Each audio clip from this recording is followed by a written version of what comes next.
am Dr. Meenakshi Gupta from Pine Coaching Classes, and today we are doing our next medicine, that is a Aesculus hippocastanum.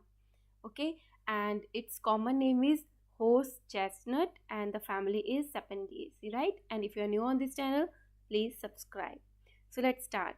So Aesculus hippocastanum is a very important medicine in our homeopathic materia medica और इसको बहुत ज़्यादा frequently use किया जाता है. कहाँ use किया जाता है वही हम इस वीडियो में स्टडी करने वाले हैं. सो एस्क्यूलस का पेशेंट का कॉन्स्टिट्यूशन कैसा होता है, मेकओवर कैसा होता है, ये यूज़ होती है for the person with the haemorrhoidal tendency, जिनको यूजुअली पेशेंट कहता है कि मुझे पाइल्स की प्रॉब्लम रहती है, हेमरोइड्स की प्रॉब्लम रहती है, उसमें एस्क्यूलस यूज़ होती है.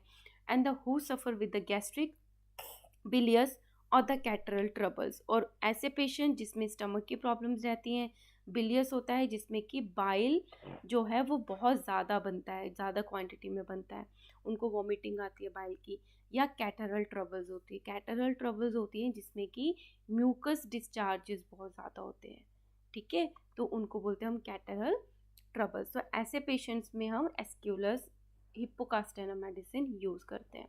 Now come to the mental general. Mental generals कैसे होते हैं पेशेंट के? डेस्पोंडेंट.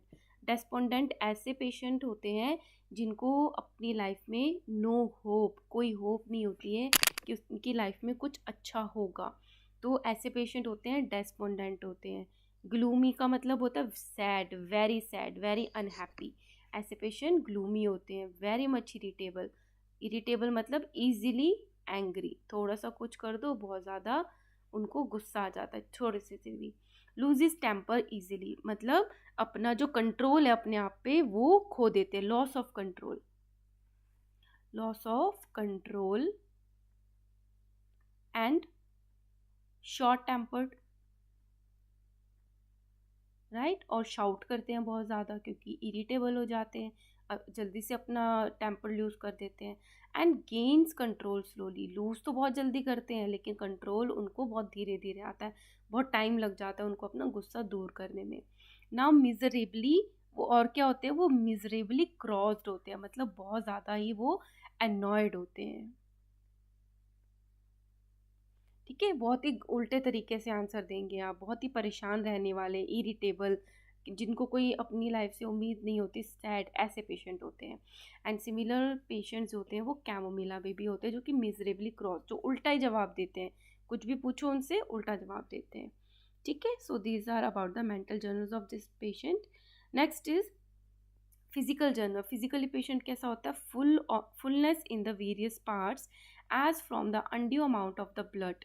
तो ऐसे पेशेंट को हमेशा ये फीलिंग आती है कि उनकी जो वेरियस पार्ट्स, मतलब पार्ट्स हैं, उनमें फुलनेस है, भरा भरा सा है, जैसे कि उनके अंदर बहुत ज़्यादा ब्लड जो है वो आ गया हो उनके पार्ट्स में, जैसे कि heart, lung, stomach, brain, pelvis और स्किन, उनको वहाँ पे फुलनेस की फीलिंग आती है, ठीक है.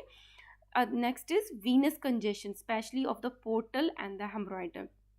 तो वीनस कंजेशन क्या होती है?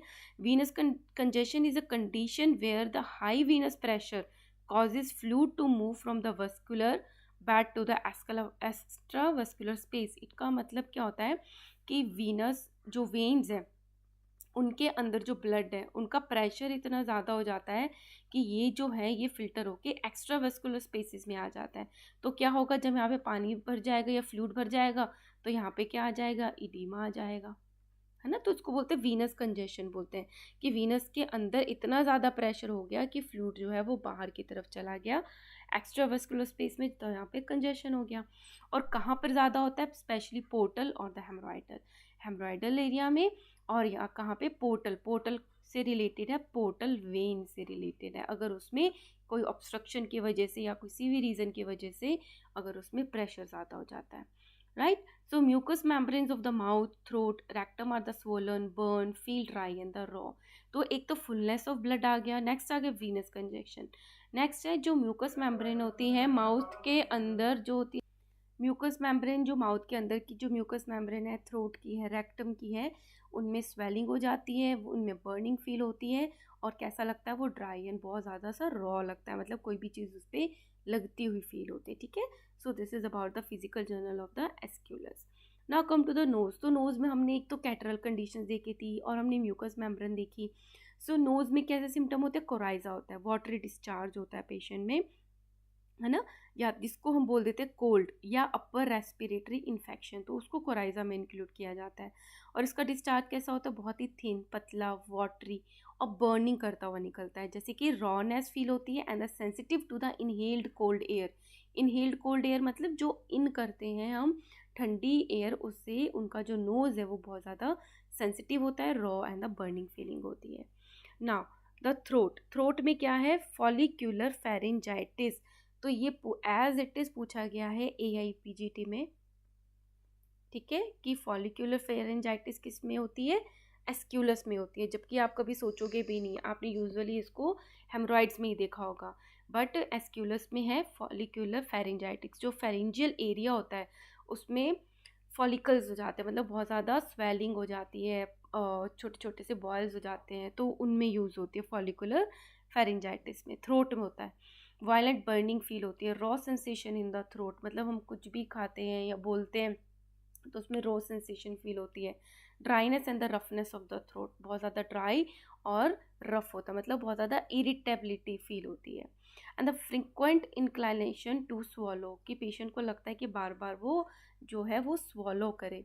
होता है ना कई बार कि आपको थ्रोट इन्फेक्शन होती है, पेन बहुत हो रही होती है फिर भी, लेकिन आपको बहुत इंक्लाइनेशन होती है, मतलब आपको कुछ ना कुछ अर्ज होती है कि आप सोलो करो, लेकिन उसमें आपको पेन भी होता है, बर्निंग भी होती है, लेकिन फिर भी होता है। तो सिमिलर वो एस्क्यूलस में है, बर्निंग होगा, प्रिकिंग सेंसेशन, शार्प पेन होता है, स्टिंगिंग, चुभने वाला, and the dry constricted फॉसिस।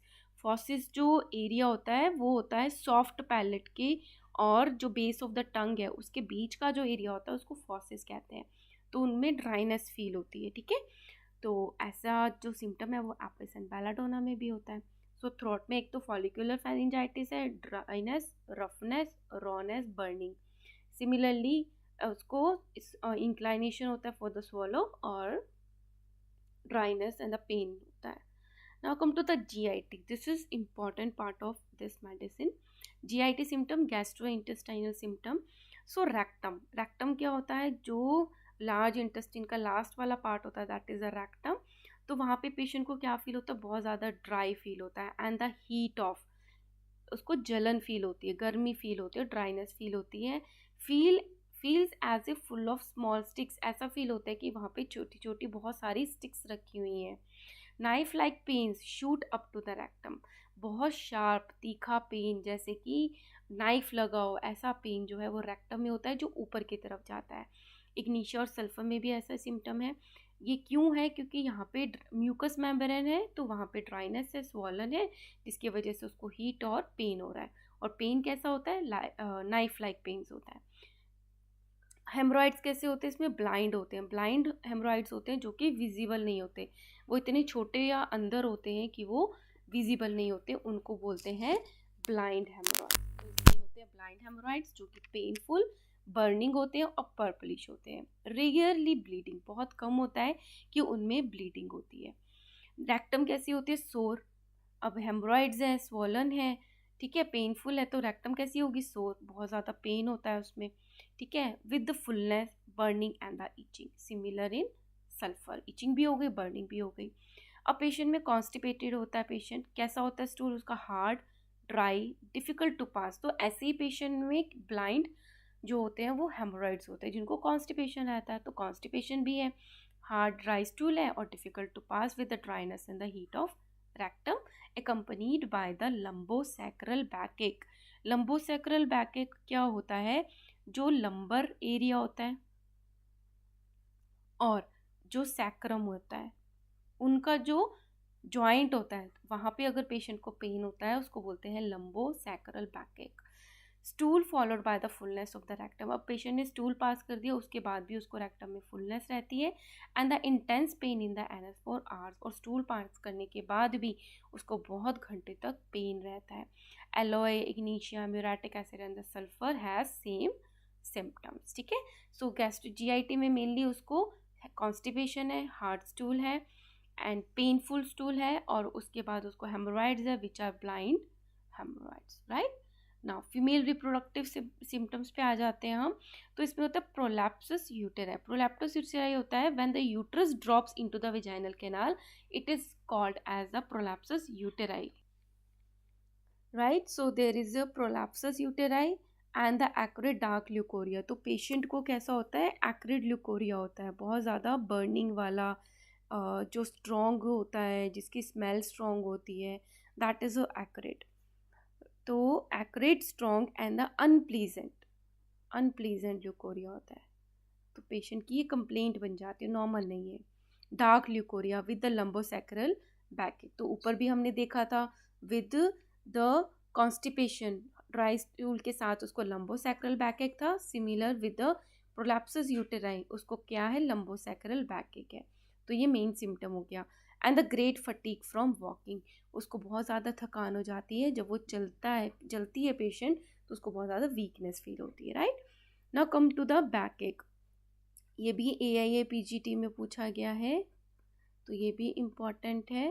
That is a severe dull backache in the lumbosacral articulation, ठीक है। आर्टिकुलेशन होता है वही L5, दो लंबर वर्टिब्राई है, और जो S1 है सैक्रम का फर्स्ट, इनका जो आर्टिकुलेशन है, जहाँ पे इनका जॉइंट है, वहाँ पे बहुत ज़्यादा उसको सीवियर डल बैकेक होता है, मोर और लेस कॉन्स्टेंट। हम पेशेंट से पूछते हैं कि कब कब होता है, तो कह रहा है कि मोस्टली रहता ही है, affecting the sacrum and the हिप्स। तो सैक्रम में भी पेन होता है और हिप्स में भी पेन होता है।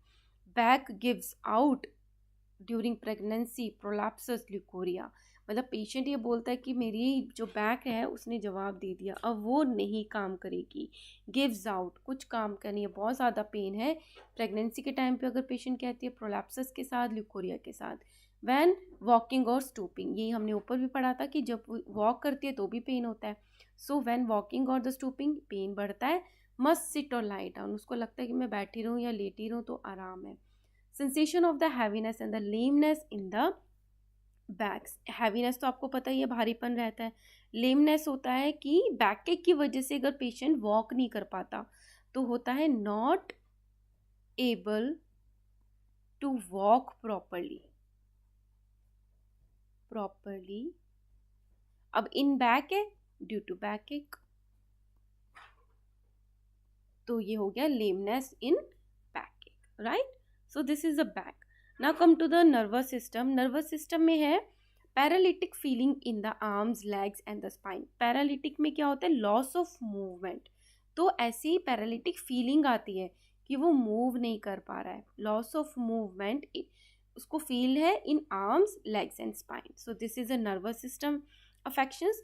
सो यहाँ पे हमारी मेडिसिन जो है वो कंप्लीट हो गई है। तो मेन जो हमने सिम्टम देखे वो देखे हैं, इसके फिजिकल, जनरल, मेंटल्स, कॉन्स्टिट्यूशन है, थ्रोट है, नोज एंड थ्रोट में है फॉलिकुलर और इनहेल्ड कोराइजा है, उसको GIT सिम्टम मेन है, फीमेल है, लेकिन सब आपस में इंटर रिलेटेड है, जो आपको लर्न हो जाएगा। बैकएक है, नर्वस सिस्टम है, मोडालिटीज़ हमने मोरल साथ में पढ़ ली है। एग्रावेशन है, मतलब बढ़ता कब है, मोशन के टाइम। बैकएक के अंदर सोरनेस कब बढ़ती है, by walking and the stooping. और कोराइजा और जो फॉलिकुलर फेरिंजाइटिस था वो कब इंक्रीज हो रहा था, by inhaling the cold air. Now come to the relations. तो ये जो एस्क्यूलस है ये सिमिलर है to the aloe, Collinsonia, Ignatia, muriatic acid, nux vomica, sulphur in the haemorrhoids. ये सारी मेडिसिन भी क्या है, हेमरॉइड्स में यूज़ होती हैं, एस्क्यूलस भी हेमरॉइड्स में यूज़ होते हैं। सिमिलर सिम्टम्स है, क्या डिफरेंस है, तो ये मेडिसिन जब हम स्टडी करेंगे तो हमें पता चल जाएगा। After Collinsonia had improved, piles Aesculus often cure. तो कोई पेशेंट है जिसको था कि हम कॉलिनसोनिया देंगे, उसके सिम्टम कॉलिनसोनिया से मैच कर रहे हैं, हमने उसको दी, उसने पाइल्स को इम्प्रूव भी कर दिया, लेकिन अगर वो क्योर नहीं कर पा रहा है कॉलिनसोनिया, तो हम उसको क्या देंगे, एस्क्यूलस देंगे। तो ये जो केस है वो क्या हो जाएगा, क्योर हो जाएगा। तो after Collinsonia has improved piles, Aesculus often cures. Useful after the nux vomica and the sulphur have improved but fail to cure piles. तो जब हमने पेशेंट को नक्स वोमिका दी, सिम्टम्स के अकॉर्डिंग सल्फर दी, उन्होंने इम्प्रूव कर दिया, लेकिन वो क्योर नहीं कर पाए पाइल्स को, तो जो एस्क्यूलस मेडिसिन है वो क्योर कर देती है, ठीक है। सो कितनी इंपॉर्टेंट हो गई। And here we have completed this medicine that is very important. So in next video we will study the Ethusa nepium And if you like my work, kindly like, share, and subscribe. Thank you so much.